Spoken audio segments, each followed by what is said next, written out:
Where do I start, man? Where do I start? Let's talk. It's your boy Dom back again. You thought I wasn't going to come with this video talking about match week 17 of this season's Premier League.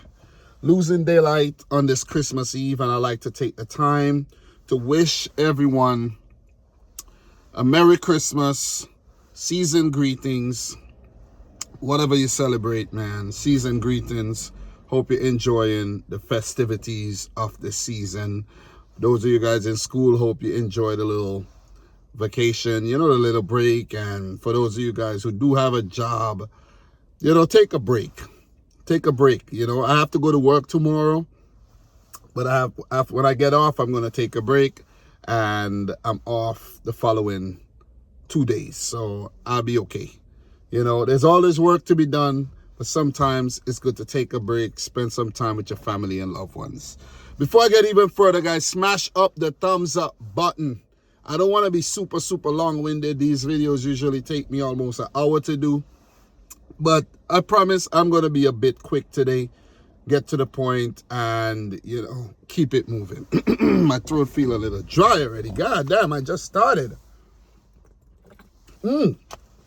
Just started. But, guys, I made some predictions for week 17, so I'm going to let you guys know my predictions. And I'm going to just talk briefly about the matches. So let's start with some of the simpler games. Fulham 0, Southampton 0. That's a good point for Southampton with their, manager in the stands, Ipswich. He was watching. It wasn't official yet, but the players came out and they played well. They had Aaron Ramsdale back between the sticks, so that definitely helped them to, keep a clean sheet and earn a point. And I must make this point that Ramsdale has been injured for most of the season, so I think that definitely have affected the way Southampton, have played and the points that they've picked up, because sometimes even if you're not playing well, if you have a good goalkeeper who could stop a couple shots, you might be able to find your bearing in the game and get something from the game. So I think Fulham will look at this as a 2 points drop and not one gain, because look at the way they played against Liverpool last week, and to come up against the bottom team, Southampton, and not pick up all 3 points would be somewhat of a disappointment for Marco Silva and his boys. So Fulham had 15 shots at goal, 5 on target, 57% of the ball. For Southampton, only 5 shots, 1 on target, 43% of the ball. They were, defending for most of the game. But good point nevertheless. I'm pretty sure there's a few things I could talk about, but I'm not really going to get into it. From the highlights I saw, Adama Traore, he came on and he looked good the back end of the game there. So not much more to really get into. I think Harry Wilson had a good chance as well, but Ramsdale, I think, was the game changer in this match here for Southampton. Southampton is still at the bottom of the table with 6 points.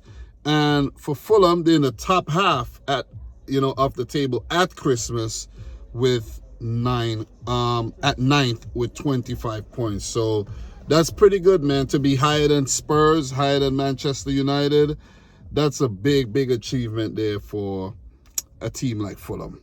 So guys, we are gonna keep it moving. Let's talk about the next 0-0 match, and that game was between Everton and Chelsea. You got to give Everton a lot of props here, man. Chelsea had 75% of this game, the ball in this game, but they kept them rather quiet with only 12 shots, 5 on target. Pickford, yet again, the hero, pulling off some big saves, and, the defense held their own in this match. You might argue that Chelsea had some really good opportunities and did not take them. But Everton created some really quality opportunities of their own with 5 quality opportunities, 4 on target. They only had 25% of the ball, but they really tested the skills of Robert Sanchez between the sticks and were able to hold on to a 0-0 draw. So give it up to Everton. This is back-to-back games where, let me make sure I'm right with that. I don't think they lost that game last week. Yeah, I think that's back-to-back game. Yeah, back-to-back. Well, this is now 3 games on the bounce. Only 1 loss in their last 5. So, good stuff, man. Good stuff for Everton as they're 15th with 16 points. They were newly taken over. And moving into the new stadium next season, they could, all they need to do is to try to stay up in the Premier League, where they've been struggling for the last few seasons. Stay up. Only need about, let's say, with the way Southampton, Ipswich Wolves, they need to continue to pick up points because Wolves and Ipswich are not far away, only 4 points behind. You lose and they win, they're only 1 point behind. So Everton will need to keep picking up points because you want to go into that new stadium, the new money. You want to abide by the the FFP, whatever, if does that still exist? Everton, they had point deductions and stuff in the past, so they're not going to go crazy with the spending, but just know that they're going to bring in some more quality players into their team because the goal is to stay in the Premier League, get that advertising money, those shirt sales and so on, ticket sales, and keep running your business the right way up in the top flight. So really good point for Everton coming up against the most informed team in the league. You could argue that Liverpool are the most informed team, but Chelsea, they've been top. The table from November to now is Chelsea. Chelsea been on top. Liverpool the second in line, but Chelsea, they've been really, really good this season. They've been really, really good lately. So Chelsea is second with 35 points, and this draw would kind of affect their the title race or the title chances because they're now 4 points behind Liverpool, and Liverpool do have a game in hand. So if Liverpool do defeat Everton in that spare match, you could call it 7 points, So that's a nice, healthy lead right there. But Chelsea, they've been really good, and they would feel that they are lucky not to win this game with the chances that they created.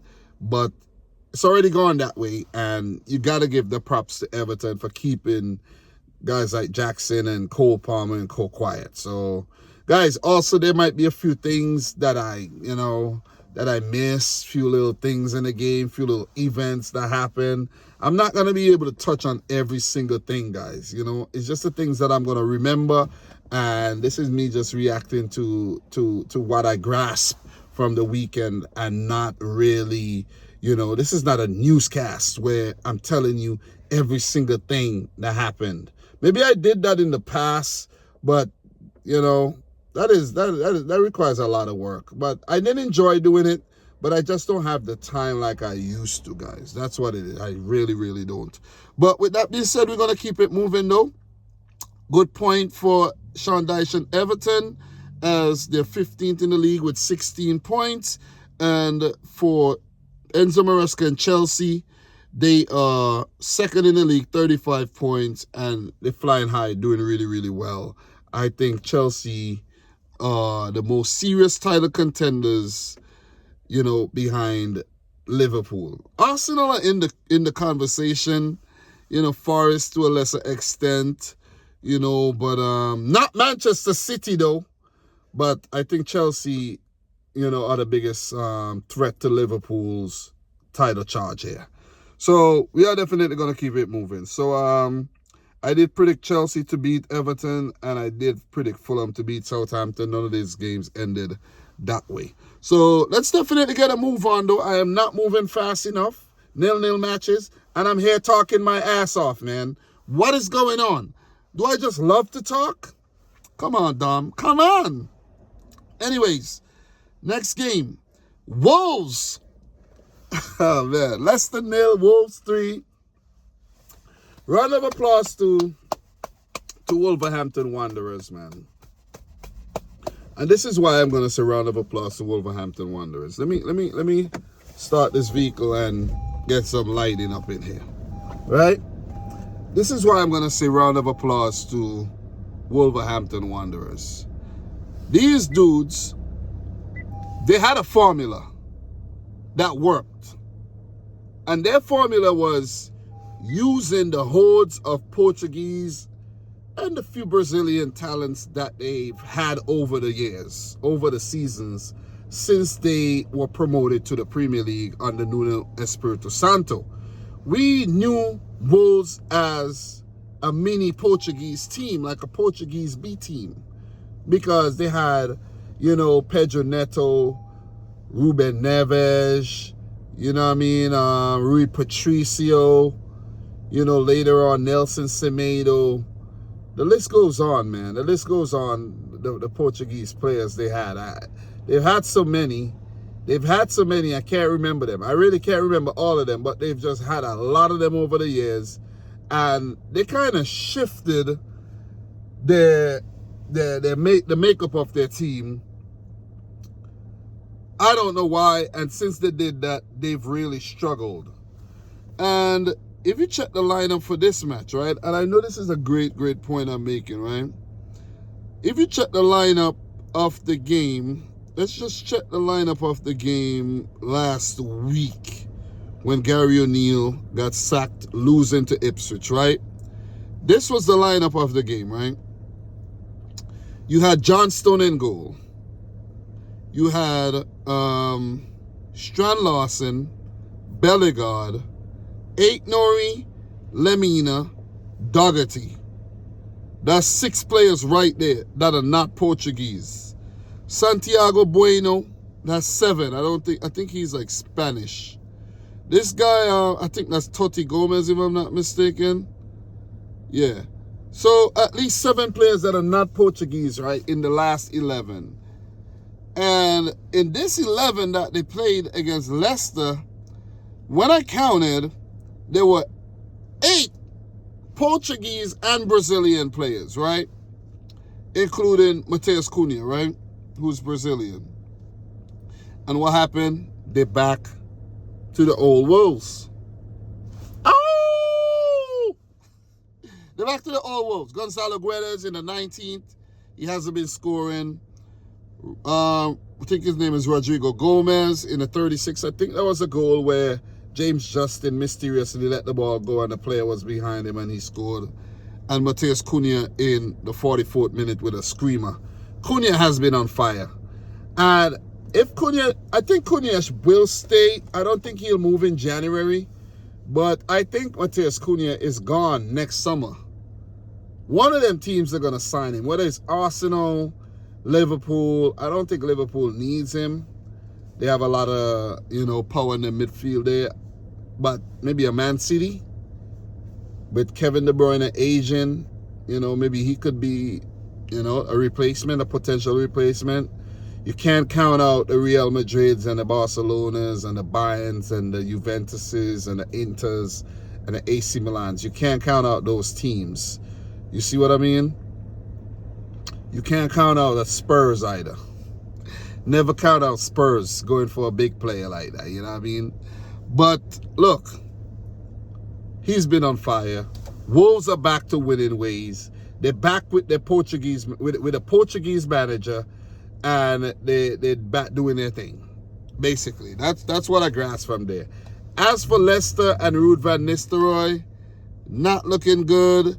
You know, not very good results in their last 2 matches, as they've lost both of those games, and they need to start winning. They're 17, 14 points, just 2 points off the drop zone. And with the way Wolves, with that indication from Wolves will leapfrog Leicester anytime soon. You see? So you're going to have the 3 newly promoted teams in Leicester, Ipswich, and Southampton down in the relegation zone. And, you know, once Wolves pick up some momentum, they're going to be gone. Believe me, man. They're going to be gone, man. You know what I'm saying? And with the January transfer window coming up, they could, you know, make some moves. And by the time you know it, Wolves are like ahead of Manchester United and Spurs. Just saying. And maybe Manchester City. Can't count that out. Not at all. But guys, if you haven't yet smashed the thumbs up button, please do so. And I'm just trying to be consistent, coming to you with the review. And guess what, man? Between now and tomorrow, which is Christmas Day, Merry Christmas again, I have to whip up the Boxing Day prediction for you. So I'll be back tomorrow most likely with another video. And I've covered every single match week so far this season. So I've been very consistent, man. Very, very consistent dropping the videos. And who knows, man, maybe sometime in the future, the channel will be fully resurrected and doing big things. You never know, man. You just got to keep things going. Never let what you work hard for die to the point where you become irrelevant. Am I still relevant? Am I relevant? Let me know if I'm relevant down below. I'm keeping a low profile, guys. I haven't been collaborating. I haven't really been in the football community like that. I'm just in my own little, I'm not in a lane. I'm in a corner, just chilling. So, well done to Wolves, man. Guys, I did predict a draw. So, not a very, very good prediction there. Let us keep it moving, man. Let's go. I've been talking a lot, though. But I can't help myself, man. I really, really can't. So, the next game, Brentford 0, Forest 2. In this game, Ola Aina in the 38th and Anthony Langa in the 53rd. I can't believe Manchester United sold this kid. He would have been in the team doing well right now, but that's just how it goes, man. So, Brentford, I think they've had an unscathed home record so far this season. Up until this game, I thought they were going to do a lot better than they did. I even put some money on Mbeumo and Wissa to score, and these guys thoroughly disappointed me. Even Chris Wood disappointed me, man. But, yeah, good win for Forest. Nuno Espirito Santo and Forest doing well. His tactics is pretty good. I think he switched up his tactics for this match, and it works. He put out a more defensive team, and it paid, you know, dividends. 3 center-backs there, you know, fullbacks. It paid dividends, man. Give it up to Morgan Gibbs-White. He's a very talented player. And if you look across this Forest team, they look good, man. They really do look good. So, you know, I know Brentford, they've been in good form, but it just wasn't to be on the day. I did predict a 2-2 draw, so not a very good prediction week so far from me at all. Forest a top 4 right now. Forest a 4th. And if you remember when they got promoted, the amount of signings they made, you know, the first season, and then the second season they made more signings. They chopped and changed, and they got rid of some players. They sold on some players. They brought in some players. They let go some players. And now they're looking really, really good. And to add, you know, to that, they still have guys like Ibrahim Sangare, who's injured right now, who could just slot back in. Guys like Danilo. When these guys are fit again, they're going to be even more of a force to be reckoned with. So, give it up to Nuno and Forest, man. And as for Brentford, you know, they're 12th, 23 points so far. They've had a solid start to the season. So, it's just more of the same from Brentford, like what we've seen over the years. So, we are going to keep it moving, though. So, the next game I want to talk about, quick. The game between West Ham and Brighton finished in a 1-1 draw. Max Wiffer with his first goal for Brighton there in the 51st minute. And then Mohamed Kudus 7 minutes later in the 58th from close range. And big up to that celebration, getting that look like a tribal chair or something, throne, a stool, sat on it and, you know, celebrating with Tory Lanez there. Crescencio Somerville, Tory Lanez. So, tell me he don't look like Tory Lanez. Same short stature, everything. So, yeah, 1-1 between West Ham and Brighton there. So, Brighton, they're going through somewhat of a rut, if you ask me. They are currently 10th, and they have not won any of their last 5 matches. As for Lopetegui and West Ham, they only have 1 in their last 5, but they have not lost in their last 3. They're 14th with 20 points, which is not bad at all. You know what I mean? I think West Ham, they aspire to be a little higher in the table and, you know, competing for those Europa League and Europa Conference League places and pushing the big boys like they've done in the past. So, yeah, that's what it is, man. Brighton 10th, 25 points. We're going to keep it moving. So, let me see. Ipswich, Newcastle. Well, I did predict a Brighton win. And the Ipswich, Newcastle, I predicted a 1-1 draw. I made some terrible predictions, man. But I did get some of them. I probably got about 2 right, guys, to be honest. I did not do good this week. I really didn't. My predictions were real crappy, man. I think I only got the Manchester predictions right. No, and the Arsenal, yeah. I think those are the only ones I got right. But anyways, let's run through these games, and then we talk about the big boys, and then we'll call it a day. I don't want to make a 50-minute video today at all. So, the next game, as I said, Ipswich 0, Newcastle United 4. Alexander Isak with a hat-trick in the first, 45th, and 54th. And Jacob Murphy continuing his really good goal-scoring form with a 32nd minute goal. So 15 shots, 7 on target. Ipswich 10 shots, 2 on target. You know, Newcastle, they look good in this game, and they've looked good lately. They've been playing some of their best football, and I think Newcastle could be even better when they have the full squad available. So that's 2 wins in 2. They're 8th right now, 26 points, 1 point behind Man City, and off the top 4, they're only 5 points. So if they keep up this momentum, Newcastle would be competing for those Champions League places sooner rather than later. So give it up to Eddie Howe, Jason Tyndall, and his team. They've been doing well. You know, the Magpies, they've been doing very, very well, and they, you know, will just continue to soar if they keep up the momentum there, man. You know what I mean? Not much more to really add. Isak, he should have scored. He could have scored more goals, a bit more clinical, you know, but still a very, very good performance there by Newcastle.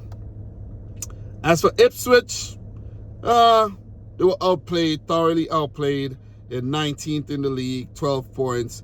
They're not, you know, they're only 2 points away from Leicester City to get out the relegation zone.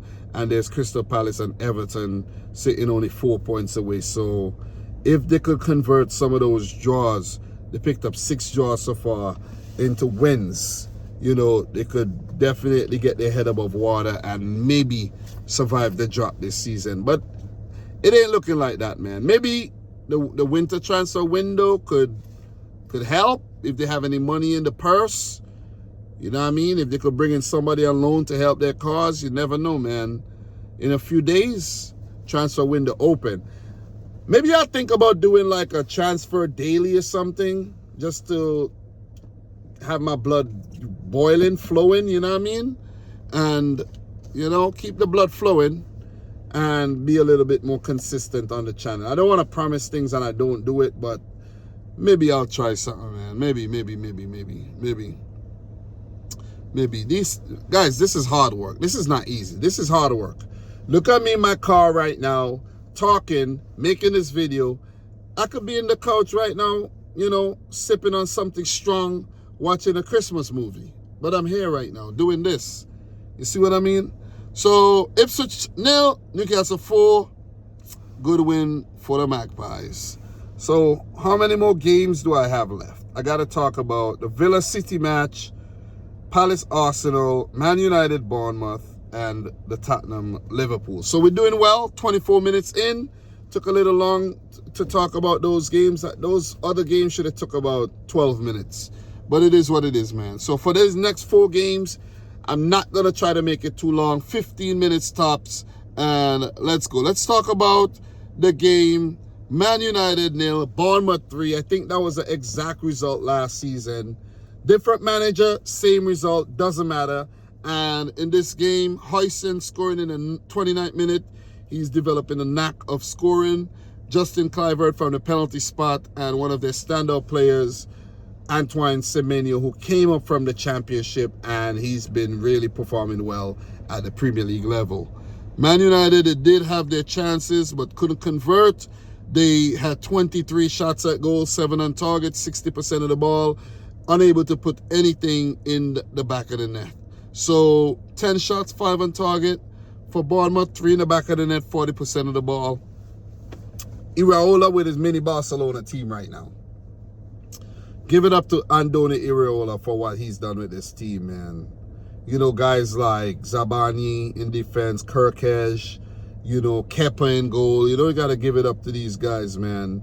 You know, definitely. Semenyo, he's been tormenting defenders. These guys are playing some quality football, and they deserve a lot of credit, man. Guys like Adam Smith, you know, veteran in the team. You know, let me see who else deserve a notable shout out in this team, man. Let me see. Dango Ouattara, remember seeing him at the AFCON a couple years ago. You know what I mean? So, Ryan Christie, these guys, you know, Lewis Cook, these guys have been there for a while and deserve a lot of credit, man. Philip Billing, you know, these guys deserve a lot of credit, man. You know what I mean? Yeah. So, yeah, guys. Yeah. I'm just replying to a message right now.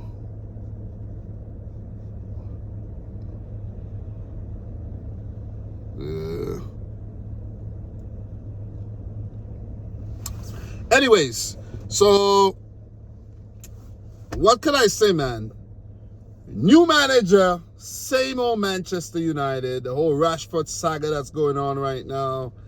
I don't know, man. I don't know why managers think they could go to United and change something, you know.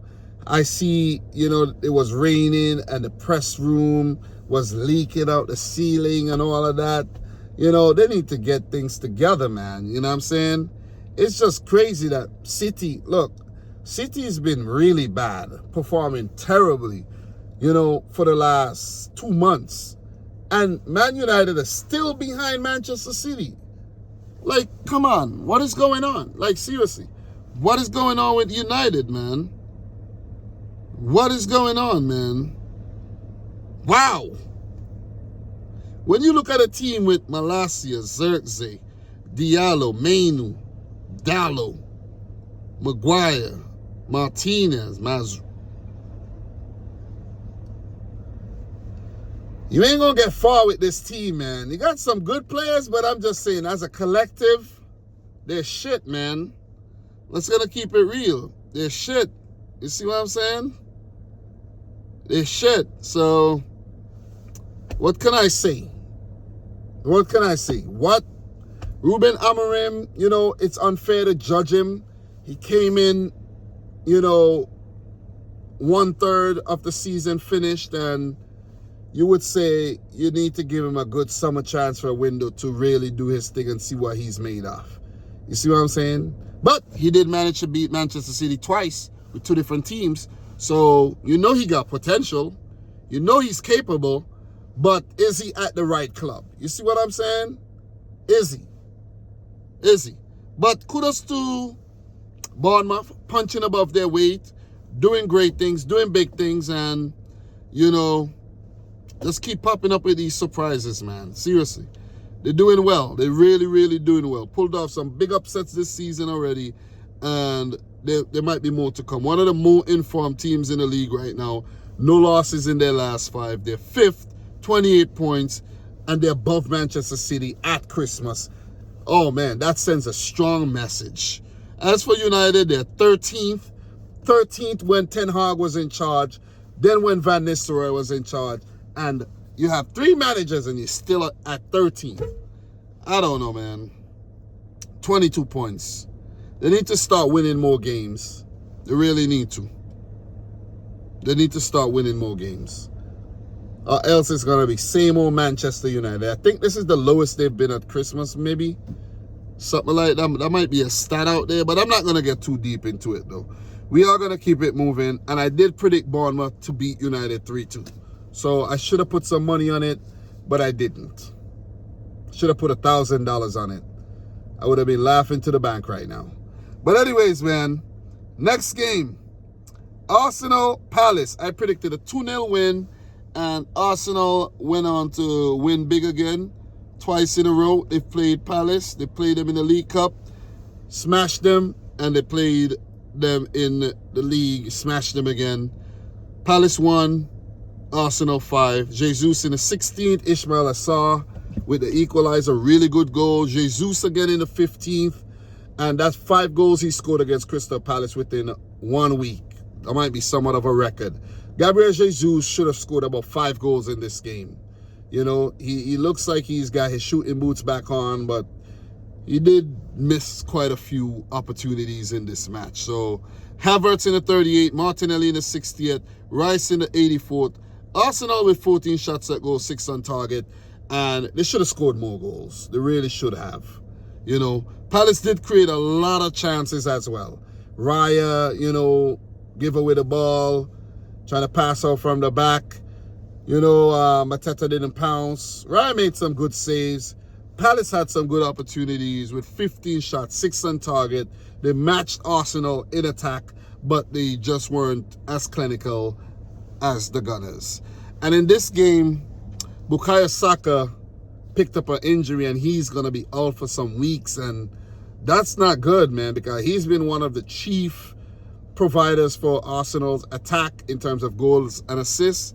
And you take him out of the equation. I know they have guys like Trossard and co who could slot in. Maybe a young Nwaneri could come in and do his thing. But when you have a special player like Saka, you need him to be played every game, man. Look at what happened when Odegaard wasn't in the team. They did struggle. They did struggle. And if you don't have Saka, I don't see Arsenal keeping up with the likes of Chelsea and Liverpool. I'm just saying. I already think Arsenal are not really in the title race, but you can't really write them off completely because they're still there and abouts. But Arteta, he's been at the club 5 years. It's time to win some more silverware.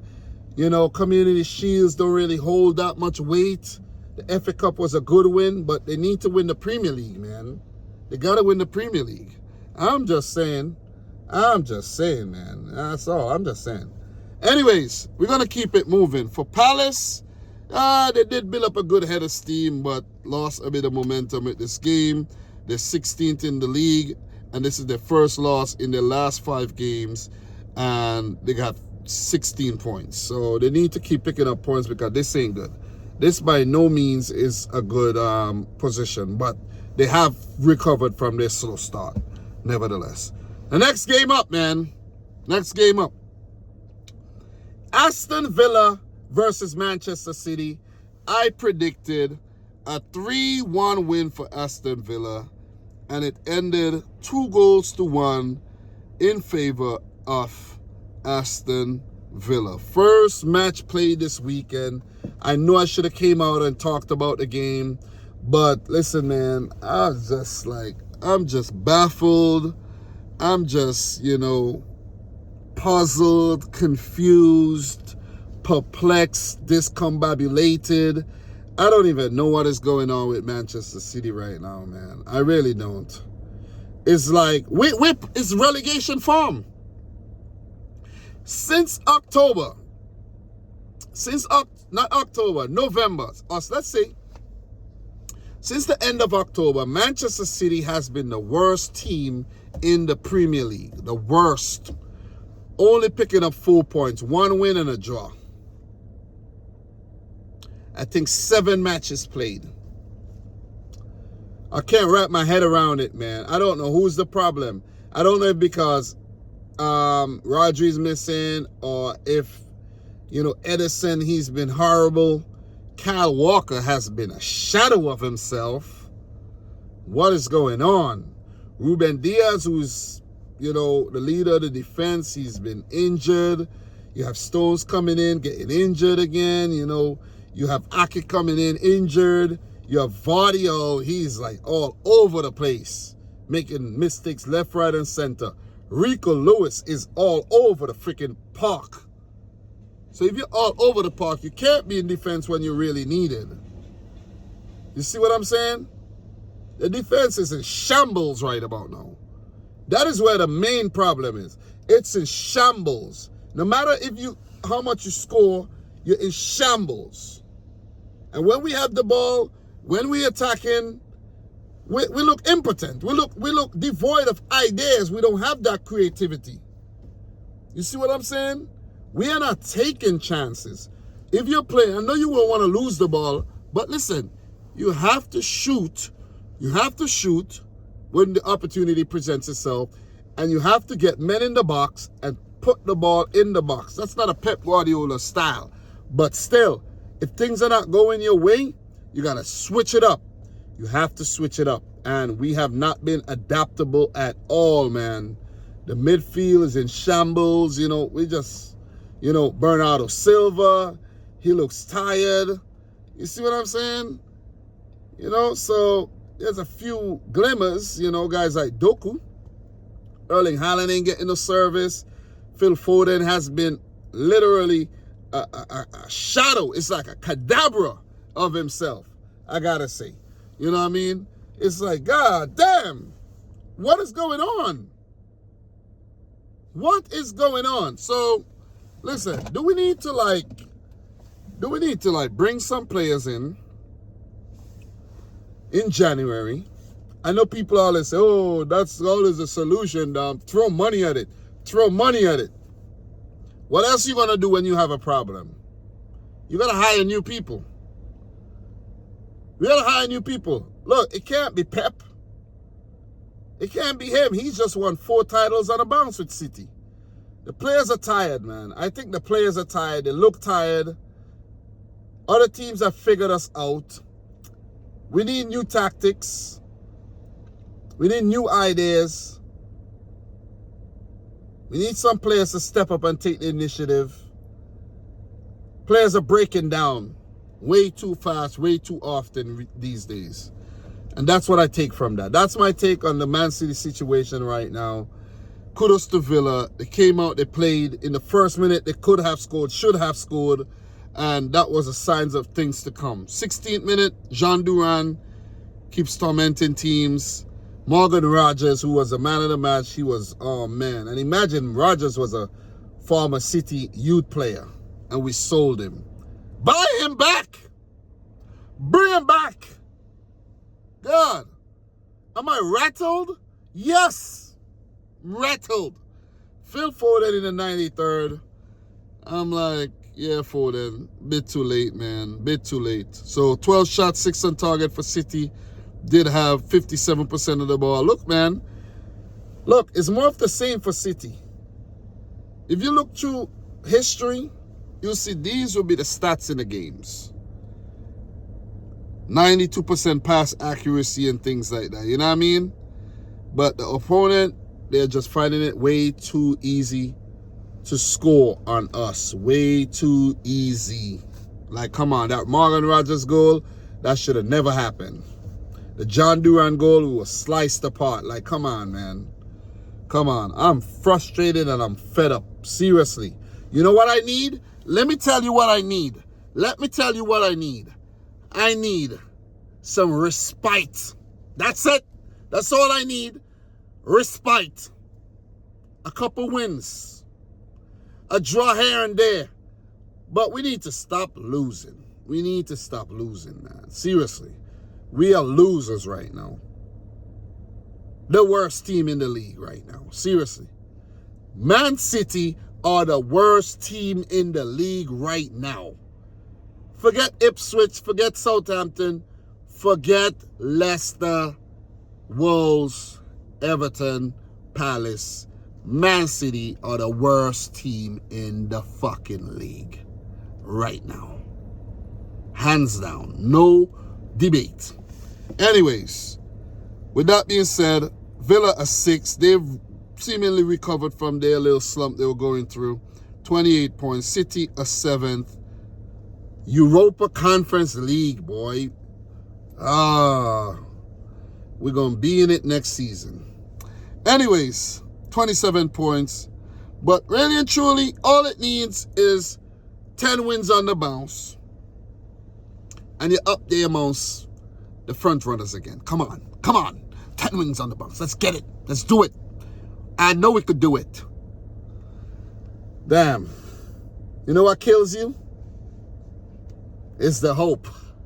It's the hope that I'm exhibiting right now. That is what kills you. Anyways, man, last but not least, guys, let me make sure I covered all the games. I think the last time I covered Liverpool, I didn't even talk about the goals. I just talked about Liverpool not winning. Anyways, Tottenham 3, Liverpool 6. I predicted a 2-2 draw. I expected a better performance from Spurs, but they didn't show up. They didn't show up, man. Luis Diaz in the 23rd. McAllister in the 36th. 2-0 to Liverpool. Spurs pull one back through Maddison in the 41st. Then Szoboszlai to make it 3-1, pardon me, in the 45th. Salah in the 54th. Salah in the 61st to make it 5-1. And Spurs pulled 2 goals back through Kulusevski in the 72nd and Dominic Solanke in the 83rd. Solanke and Kulusevski, pretty much involved. So Solanke was involved in a Kulusevski goal. Really good, flicked over, and those are the bright spots in Spurs' 11 on the day. But Luis Diaz did put the icing on the cake in the 85th, and Luis Diaz should have scored about 4 goals. Mo Salah should have scored about 4 goals. Maybe, who else? Gakpo had some opportunities. It was quite one-sided, man. 24 shots at goal for Liverpool, 12 on target.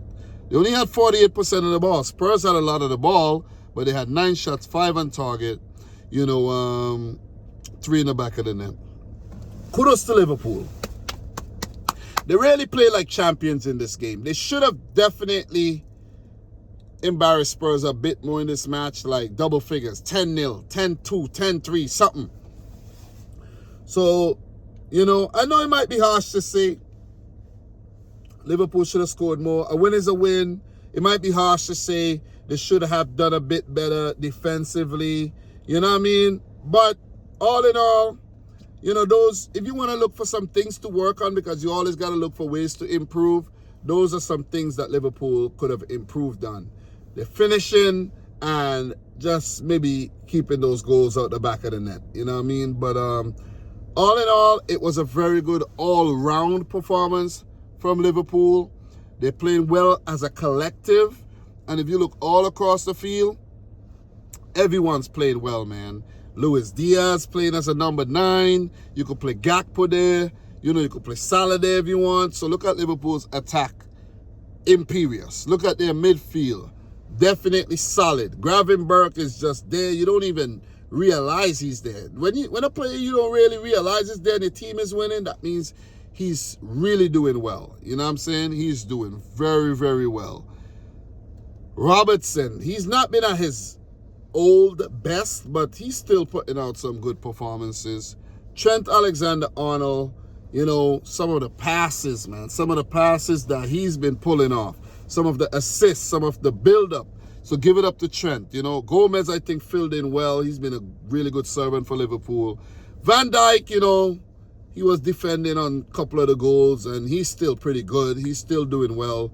The leader in the team there. And Alisson back in goal. Liverpool always look a bit, more show up with Alisson in goal. I know Kelleher did a great job, but when you have Alisson, it gives you a bit more confidence. Off the bench, you check Liverpool.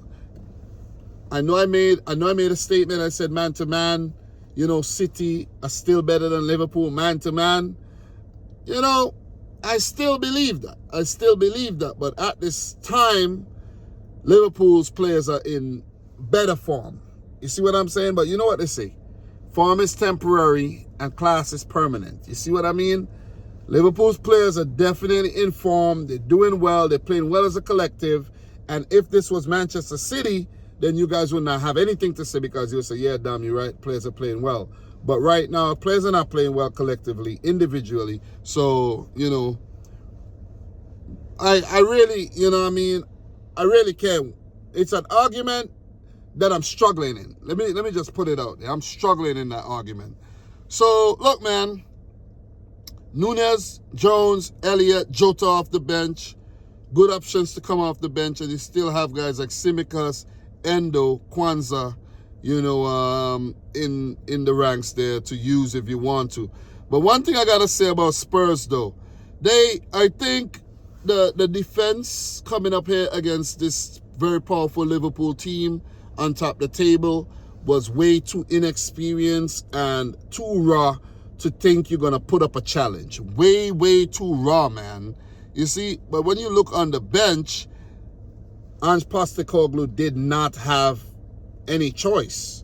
You're going to have players like, you're going to have Pedro Porro, Dragushin, Archie Gray, and Jed Spence at the back. That's as raw dog as they come. You know, I know Bissouma ahead of them saw off a little protection, but still, you see what I'm saying? Raw dog, man. Too raw. And Liverpool just sliced and diced up, man. Swiss cheesed up this Spurs team. So, look, I know some doubts are kicking in with Liverpool dropping points in games. You are going to drop points. You are going to drop points. But to be fair, right now, you know, Liverpool, top of the table, still one of the favorites to win the title. You know, Chelsea are there. You know I was talking of Chelsea. But it's a good reply from Liverpool. If they had drawn or lost this game, maybe the narrative would have been a bit different. But, you know, expanding that gap between themselves and Chelsea, you know, making it a 4-point gap instead of, a 2-point gap is quite significant, you know, going into the games after Christmas. But Liverpool, you have to be relentless. They got to keep their foot on the gas, foot on the necks of the other teams if they are to go on to win the Premier League title. You see what I'm saying? Because Chelsea are there, Arsenal are coming. You know, you never know if there's going to be a Man City resurge. That's not going to happen. I'm just saying that, you know, I'm being hopeful. But as I said, it is the hope that kills you. Give it up to Arne Slot, Liverpool. They've done well. They top at Christmas. But I think 4 of the last 4 teams that were top at Christmas did not go on to win the Premier League. Liverpool, you got to win the league this time. Look at how the team is playing. Don't let your fans down. I'm just saying, man. You know what I mean? But guys, if there's anything you want to add, please add it below. I'm going to go in. I'm going to chill, take a shower, relax a while, you know, and enjoy the rest of my Christmas Eve. I got to go to work on Christmas Day. But it is what it is, man. I'm going to get paid double time and a half. But yet another 50-minute long video. It's shorter than the last one, you know, and I'm very proud of that. But guys, if you got all the way to the end, smash the thumbs up button.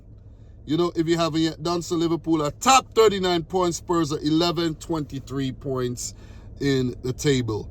So just to give you some stats really quick before I run out of here, guys. Let me just do this really quick. In terms of stats, Salah at the top of the leaderboard with 15 goals. Haaland on 13 goals, and he has not been scoring, so that's how bad City has been playing. Cole Palmer with 11 goals. Alexander Isak, Brian Mbeumo, and Chris Wood with 10 rounds off the top 6 there. Salah with 11 assists, and that's a record as well. I think the first player with over 10 goals and 10 assists at Christmas. I might be wrong, but Saka has 10 assists. Amad Diallo, Anthony Robinson, give it up to that guy, man. He's been doing well. Cole Palmer and Son with 6 assists. Guys, I'm your boy Dom. Subscribe if you're new. Like the video if you haven't yet done so. This is Dominic Rich FC. And until next time, peace out. Rich Squad. Peace. Coming back at you with the fire. We talk. Later.